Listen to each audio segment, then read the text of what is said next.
Have you ever been scrolling through an article, maybe some kind of report, and you just get this feeling Oh, yeah. that uh, unmistakable, boring, repetitive text, it just feels cold, empty? Yeah, it's like it was written for a machine. It uses all the same smart words like tapestry or vibrant. Real people just don't talk like that, especially when they're trying to explain something. Exactly. And that right there, that's the enemy. We're calling it slop. It's basically junk food for the internet. Welcome to the deep dive. This whole conversation we're about to have is based on a guide with one mission, really, to help you humanize your AI output. We're here to help you cut through all that noise. We are unpacking what the guide calls the Slop Evader mindset. I'm going to look at some specific prompt engineering techniques, but more importantly, a really strict 4-step workflow to make sure everything you create feels like a real person actually wrote it. We'll get into which words you should just delete on site, how to talk to the AI like an assistant, not a magician, and how to use the past to clean up the future of your content. Okay, so let's start with that core definition. What really is slop? Because it's more than just a few robotic words, right? It is. At its core, it's content made without any human care or perspective. The AI is trained to sound agreeable and authoritative, so it defaults to this really formal, wordy text. It uses delve when it should just say, look into. And if you publish that stuff, there are immediate consequences. Absolutely. The first problem is just the reader. They clicked your link because they wanted to hear from you. And if they hit a wall of boring, homogenized text, they're gone. They get bored. They get bored. And when they get bored, Google notices. That low engagement can really hurt your visibility. So this gets to the idea of who's in charge. I love the main analogy from the guide on this. You have to think of yourself as the chef. The AI can get you the ingredients, it can chop the vegetables, but it can't cook the meal. Right. If you treat the AI like a magic button, you're just serving microwave food. A slop evader always treats the AI like a helper, a very powerful helper, but you're the boss. That is a perfect analogy. And this brings us to, I think, a vulnerable admission. The reason people keep the slop in the first place. Yeah, that's a tough one. We keep it because it sounds professional. We think that formal language means we're an expert. It's true. I still find myself fighting that instinct. Early in my career, I'd always use utilize instead of use because I thought simple words sounded too casual. But the guide is right. Simple words actually show clarity and confidence. It's about stopping the need to delve into complex transformations and just look into changes. Exactly. It invites the reader in instead of pushing them away. You have to actively hunt down words like optimize, comprehensive, synergy, harness. They're all red flags that the AI is just padding for word count.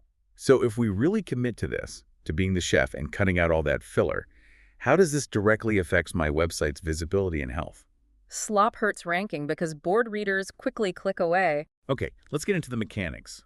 Because knowing what slop is doesn't help unless we know how to prompt the AI correctly. It seems like it's not enough to just have a prompt. You need to mix in real human data. Exactly. And that brings us to the grade 5 student rule. It's really powerful. When you tell the AI, explain this to me like I'm 10 years old, you're not asking for childish content. You're just forcing it to use core concepts, right? Can't hide. Precisely. It can't hide behind jargon. It has to use analogies and simple language, which proves it actually understands the concept. It's a great defense against the AI just repeating stuff it's seen. And you have to be so specific. The guide has a great example prompt, something like, write about fixing a flat bicycle tire. Use short sentences. Do not use words like comprehensive, optimize, or utilize. Talk like a mechanic helping a best friend. Start with, first, flip your bike upside down. See? That prompt tells it what to write, who to be, who it's talking to, and what words are off limits. You're modeling the voice before it even starts writing. And even then, you can't fully trust the output. Yeah. Which brings us to this time machine idea. Right. So after the AI gives you that first draft, the slop evader assumes it's still got some sludge in it. The time machine concept is where you copy an AI phrase like, the best method is to securely attach the patch, and then you search for it on Reddit or Quora. But how do you do that? How do you filter by date? Because if you just search now, you're just going to get more AI slop. That's the key. In a Google search, you go to Tools, then Custom Range, and you set the to date as November 30th, 2022. Oh. That date is so important because it's right before the big public LLM started flooding the internet with their particular style of writing. So that's why. The articles from before that are 100% human written. It's a pure sample. It's a pure sample. It shows you how real people use slang, how they joke, how they explain things with a bit of frustration or humor. Those are the human ingredients you need to find to fix the AI's text. And you have to layer in your own personal stories, too. Oh, absolutely. Think about another prompt like writing about putting salt in your coffee instead of sugar. If you just ask the AI, it'll probably say something like a common morning ritual. Ah. You have to forbid that cliche. Instead, tell it to describe the gritty, physical sensation of that first horrible taste. That's real. So why is checking old Reddit posts from that pre-AI slop era so critical? Old posts capture authentic slang and real humor before AI homogenized online language. Okay, so moving from theory to, actually doing it. Creating a long 2,000-word article without slop needs a real system. It's not one click. Let's walk through the 4 steps. Right. Step 1 is create a human-first outline. This is where I think most people get it wrong. They ask the AI for an outline, and it spits out generic headings: introduction, challenges, solutions. Yeah, that's useless. You have to stop asking the AI for a long article because it will just fill the space with junk to hit your word count. Instead, you, the chef, write down 5 to 10 main questions you want to answer. And these have to come from real life, like the guide's example, writing about a homestay business in California. A generic outline is no good. Your questions should be things like, which area had the worst utility bills? Or, how did I find that amazing street food cart? Exactly. Then you move to step 2. Use the Slop Evader tool for research, which is really the pre-AI check. You're back in the time machine. You use those date filters on Google, maybe search Stack Exchange, to find pure human information from before November 2022. And we're looking for texture here, right? What kind of high-value details? You're looking for complaints, brand names, little specific details. If a Reddit post from 2019 mentions a specific coffee shop in that neighborhood, that's gold. An AI would never find that, but it makes your writing feel instantly real. Okay, so step 3 is command the AI to write in small bites. This feels like the most important part for avoiding that drift. It is. The AI's brain just works better on one small task at a time. It has a smaller context window to worry about. If you ask for 2,000 words by word 1,000, it's already forgetting the voice you told it to use at the start. So we feed it our research, our notes, and we just ask for part 1. Why does keeping it under, say, 300 words make such a big difference? It just manages that context so much better. It forces the AI to be concise and stick to the rules you set.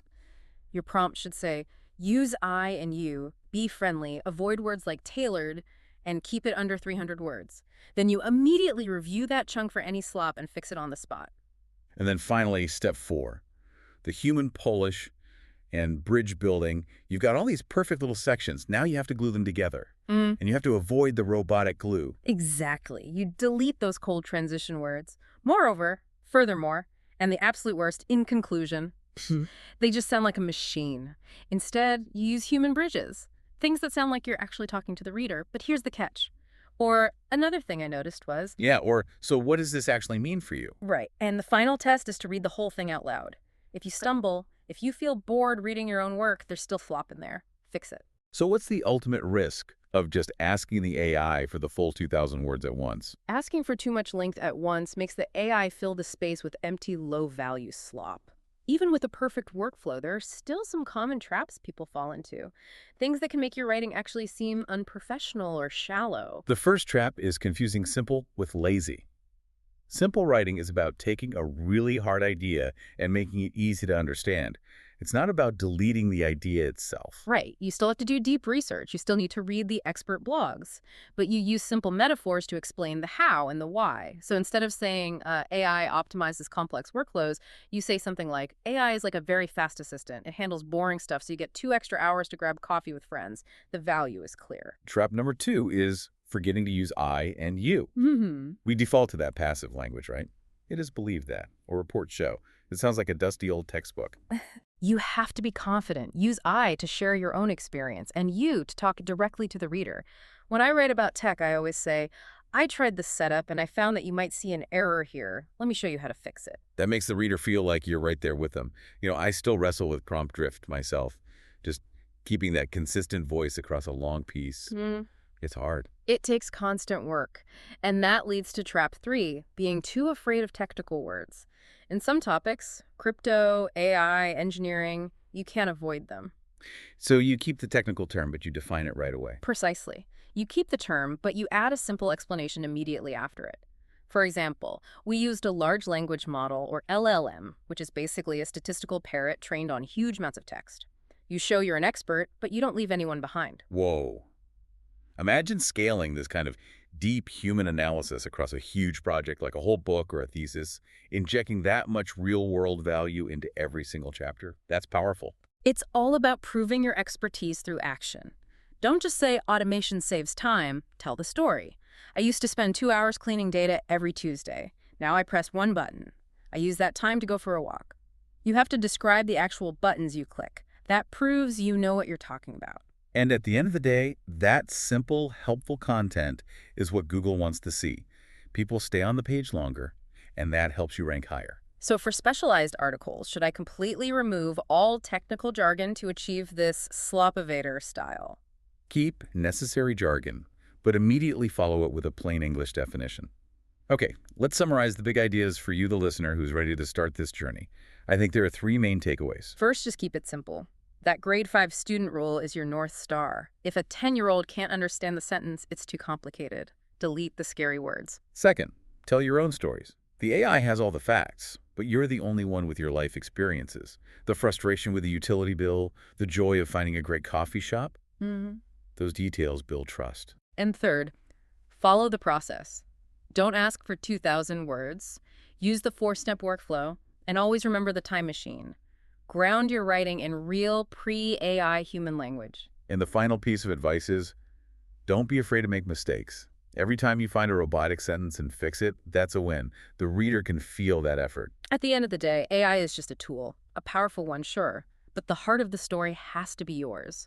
Your simple, real voice is your most valuable asset in a world that is just full of boring slop. So we encourage you to start your Slop Evader journey today, one sentence at a time. Thank you so much for sharing your sources and your time with us for this deep dive.